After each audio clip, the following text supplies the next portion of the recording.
come to Bournemouth, where I live, I might take you out on a day trip around Poole Harbour, beautiful part of the world, and I might show you this building. This is Corfe Castle, about 20 miles from where I live. I cycle past it regularly. And I might show you this castle and say, this is the glorious and wonderful Corfe Castle. And you might look at it and say, it's not a very good castle, is it? I mean, like, it's falling apart. I mean, no one would really want to live in that castle. That's the most rubbishest castle that I've ever seen. Who would design a castle like that? Answer, no one, of course, would design a castle like that. Because this is the ruin of a castle. A castle that was once glorious, but has been damaged. Still elements of its former glory, but catastrophically damaged. And one philosopher said of the human race, we are, in some ways like that, a glorious ruin. As human beings created in the image of God, we have value and significance intrinsic to who we are, but the Bible says there's another part to the story. And that is, as human beings created valuable by God, we've also mucked up. We've turned away from that God who made us. And in doing so, not only destroyed our relationship with him, but with each other, and so often destroyed ourselves in the process.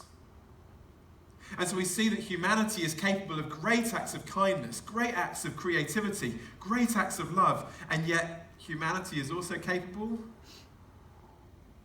of great acts of evil, horrific acts of destruction. And get this, it's not that some humans are capable of lots and lots of love and there are other humans who are really intrinsically evil who do the bad stuff. Here's the paradox, here's the irony. It's all of us that are capable of both. Of both. Alexander Solzhenitsyn was a Russian author, and he was captured and imprisoned during the Soviet times and spent many years in the Russian Gulag, the Soviet version of the concentration camp. It would be very easy for Alexander Solzhenitsyn to say, the problem of evil in the world is a problem out there that some people do, but he didn't say that. This is what he said. If only it were so simple. If only there were evil people somewhere insidiously committing evil deeds, that it were necessary only to separate them from the rest of us and destroy them.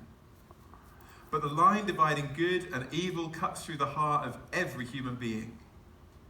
And who is willing to destroy a piece of his own heart? See, what Solzhenitsyn was saying is that every human heart, yours and mine, has the capability of good. We're created in the image of God. We can be massively creative, massively loving, massively good, and yet we're also capable of the opposites. And I guess in our more honest moments, we might be willing to admit that. That brokenness is not just something that's out there in the world or over there with other people, but brokenness is something that is in our lives too. As one person put it, the heart of the problem is the problem of the human heart, yours and mine included. We're broken. We're not the people we would long to be in our best moments. We're certainly not the people we were created to be. And so the question is this: if we are broken, if we're not the people God intended us to be, if we have messed up, do we still have value to God? Is there any hope? Well, let me try and illustrate for a moment. In my pocket here, I have £20. And it is my intention to give this to someone tonight. And there's no trickery involved. This is a real £20 note that came out of the cash machine in Barclays down the road a couple of hours ago. So if it's not real, you can blame Barclays, but I'm pretty sure it is. And it's my intention to give it to someone tonight. And all I want to know is who would like it. So if you would like this £20, put your hand up now. Some of you are being suspicious and you're thinking, hey, there's a catch here.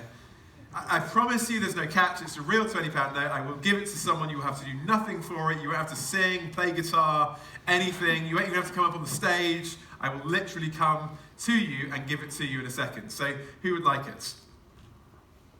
Okay, hands down for a second.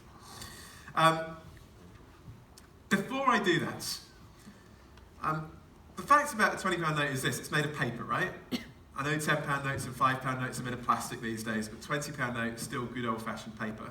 So because they're paper, you can just screw them up, can't you? So I could just screw this up as tight as I like and ask the question, who would like it now? Anyone want it? You still want it? Okay. Well, of course, because it's paper, I could just drop it on the floor. There's a bit of dirt down here. I might have trodden into dog muck earlier. And I could wipe it onto my foot, and I could say, who would like it now? Still want it. Well, of course, what I could do is... oh, the look on your faces is classic right now. I could just tear it, couldn't I? I mean, it's just paper. It's probably illegal, so please don't report me to the police for doing this. It's probably a capital offence still. Who would like it now? You still want it? I wasn't very well last week, and you know what happens when you go out the house and you forget to take tissues with you? And then sometimes you just find that you need to sneeze and you don't have anything to hand apart from a £20 note, but that's fine. Because I've got that. It's not very absorbent, I'm afraid. Who would like it now? Well, I didn't get to have much dinner before the event tonight, so I was thinking, how much nutritional value do you think there is in a £20 note? I mean, there's got to be a few calories in it, right? Should we try? No, don't worry. Okay, seriously, who would like it? Going now? £20 notes? Anyone wants it? I'm going to come out of the audience. You have to have your hand up, and there you go. Round of applause.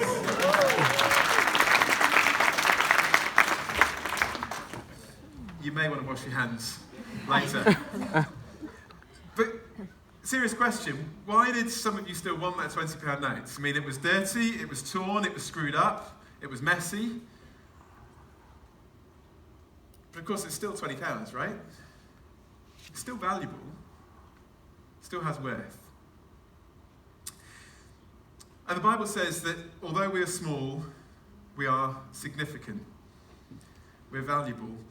And even though we're broken, we're still valuable to God. Because the fourth thing I'd want to say is this. We're not just small, valuable, broken, but we're also loved. We're loved. See, the Bible tells us that there is a God who knows everything about us, and he still wants us. He still treats us with value. See, someone put it this way. They said, in life, to be known, but not to be loved is one of our greatest fears, isn't it? To be loved, but not really known is ultimately quite superficial. But to be known fully and loved completely is what we long for. And that's exactly what the Bible says God is to us. A God who knows us completely and utterly, knows our full brokenness, knows all our failures, knows all that we've done, and still loves us. What is that, just sentiments? No. Because the Bible says how God demonstrates that. He demonstrates it by paying the ultimate cost. See, how valuable is something or someone? Ultimately, the question is, well, what would you be willing to pay, right? And the story that we read of the Bible is this. There is a God who is willing to pay the ultimate cost, who came into this world, took on human flesh and blood, lived, and then died a horrific death. And as Jesus died on that Roman cross 2,000 years ago, he was taking, as God, upon himself all of that rubbish, all of our wrong, all of our mess-ups, all of our failures, all of that upon himself. He was taking all of that brokenness as he was broken, so that all of that could be taken away, so that our past could be wiped clean.